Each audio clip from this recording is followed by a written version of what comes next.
everyone, and welcome to this week's edition of the Comic Shop Adventures, my weekly excursion where I leave the homestead here at Athletic Geek HQ and search my bounty of comics, graphic novels, collectibles, action figures, and all things in between. First things first, time to talk about what stood out from last week's bounty. You know what? I've kind of been very critical of that book since Dan Jurgens took it over, but Nightwing was really good. It kind of the way they brought everything kind of back was well done. I'm not going to sit here and tell you that makes up for everything or that I enjoyed the previous story and was really on board with it, now that it got a satisfying conclusion. But as far as just the books I picked up last week, it earned its spot. So props to Nightwing. The Flash was awesome.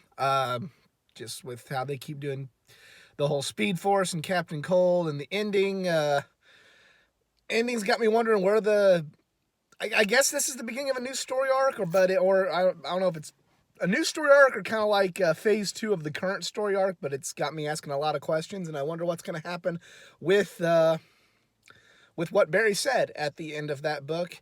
And finally, the last one I believe is probably Avengers. Just a good book, like not like nothing earth shattering, but still just a very good book. And sometimes you appreciate things like that, just having a good book that will continue a good story. So, yeah, that was the books that stood out from last week's bounty. I will see you when I get back here to the homestead with this week's bounty. Hey everyone, I am back here at the homestead here at Athletic Geek HQ.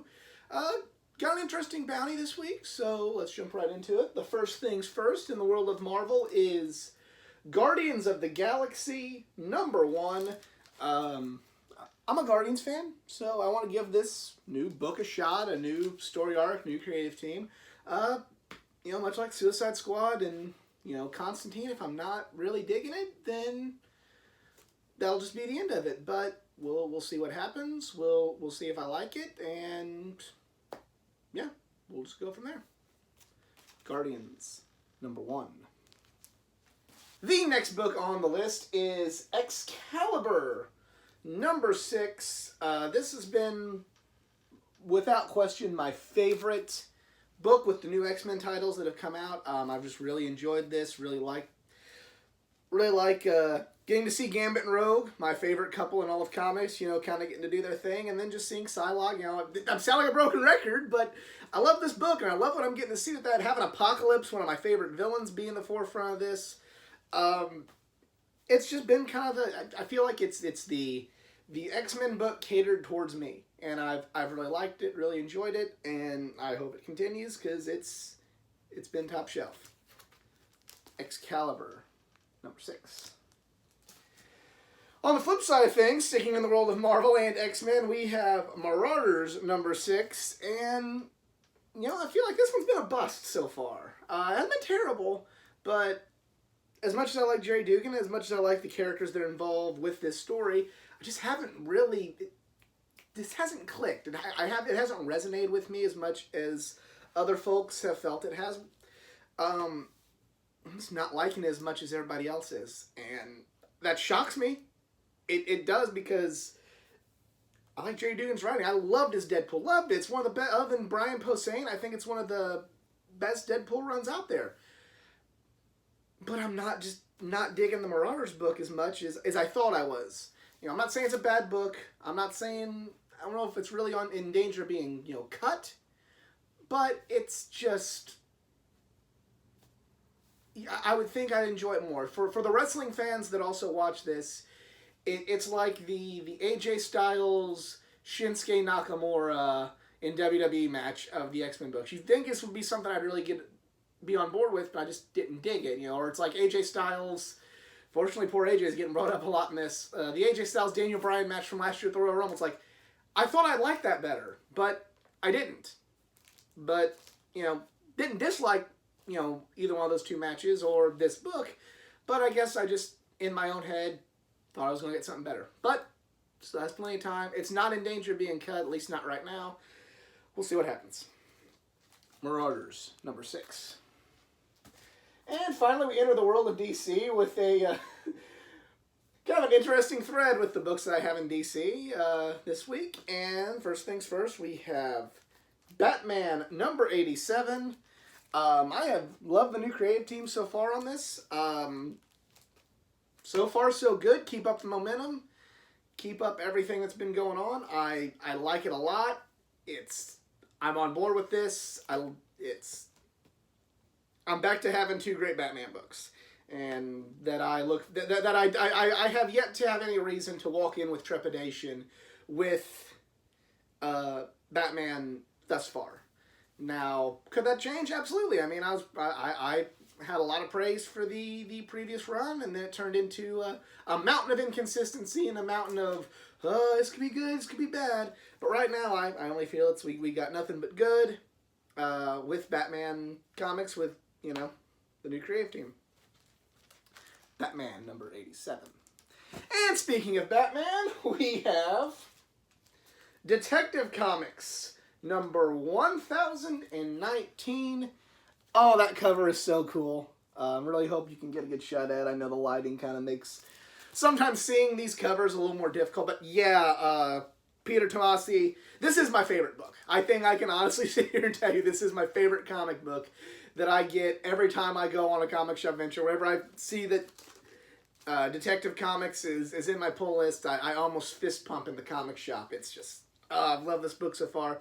Peter Tomasi's fucking killing it. Most underrated writer in comic books. He deserves a lot more praise than he gets. He should be recognized as one of the best writers. He still isn't. I hope in some small way I can promote him and, let everybody, make everybody aware of just how great of a writer he is with this show. If that's the only thing I accomplish with my YouTube channel, I'll be happy. But yeah, love this book so far. Love what they're doing with the Batman characters. Just awesome. Batman number 1, or Batman Detective Comics number 1019. And sticking aboard the Batman train, we have Batman vs. Superman, or not Batman vs. Superman, just Batman and Superman number 6. They did do a Batman vs. Superman book. I'd probably read it if they did it well. But this is just team ups. This is Batman and Superman number 6. Superman kind of coming in and dealing with the Batman Who Laughs characters that were kind of brought in with that story. Really well done, Joshua Williamson, kicking some major ass at this book as he is on The Flash. Really liking his interpretation of both Supes and Batsy. Also, just liking how he writes their relationship. A lot of people always, it has to be the Frank Miller interpretation of Batman and Superman's relationship. And I get that to a point because they are so philosophically different. But I think I prefer what Williamson's doing, what Jeff Loeb did with both these characters, where they have philosophical differences to where they're going to butt heads frequently, but they don't hate one another to the point where they always want to fight. They have such a mutual respect for one another that they still play off of one another well, and they don't reach that hatred level that Frank Miller, I feel, has, as great as it was for the time, has trained everybody to think that Batman and Superman have to hate each other, they have to be at each other's throats, they have to want to fight, and it does work in certain scenarios, but I feel it's overplayed, and I feel that I'm happy that he's not doing it with this current run. And I'm happy to see more of that lore from the Batman Who Laughs continuing, and that being spread to other DC characters, with Superman, with Shazam. Really been digging it. Batman and Superman, number 6. And finally, the last book of this week's bounty, with the whole thread continuing with all these DC books I picked up this week, is Superman number 19. So all of my DC books have included Batman or Superman. That's it. And I have an extra part of the bounty here that's also going to include, so the thread will continue. Bendis has done something really out there that it could be a home run, it could be a strikeout, but I'm interested to see what's going on. There is a spoiler warning, but it's kind of been out there for a minute, so I apologize if I am spoiling this for you. Skip ahead to when you see me put the book down to avoid spoilers. But Superman has revealed his identity. He's revealed that he is Clark Kent to his friends, Perry, Jimmy, and the world. And now it is out there that Clark Kent and Superman have been one and the same for years. And I'm interested to see what happens. It could be really awesome. It could be bad. I don't know. The way that the whole reveal was written was done in a way that has me optimistic for the good side of things. But you just, unfortunately, in comics, you just never know. And I talk about Tom King being inconsistent. I love Brian Michael Bendis. Unfortunately, a lot of his writing has been inconsistent, in my opinion. For every one good thing he's written, I can think of another thing that didn't live up to my expectations or I thought wasn't very good. But again, just my opinion. But I'm intrigued enough to want to continue reading this and see where the story goes. So, Superman, number 19. And found this cool little piece that at the local comic shop, and I just thought it looked really neat. Staying in the thread, it is a cool little ceramic Superman bank. And put the money in there, but I just like the way it stands up. I think it looks really cool.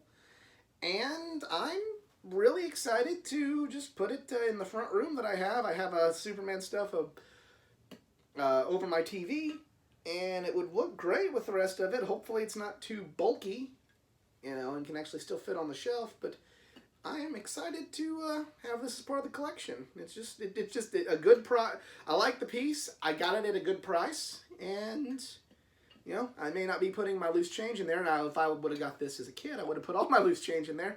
But yeah, I like it, and I got a good deal on it, and that's the best thing for a collector that you can get. So yeah, neat little Superman bust there, Superman bank bust, whatever you want to call it. Really, really awesome. And that is it for me this week. Let me know what you picked up at your local comic shop in the comment section below. If you enjoyed this video, please give it a like, share, subscribe for more content, not just from the world of comic books, but from the world of anime, gaming, pro wrestling, and all things geek culture. Be sure to go like my Facebook page at facebook.com/athleticgeek89. There you will find on Thursdays my collection comic of the week that is exclusive to my Facebook page. But on that, I'm out. Yamaku, later.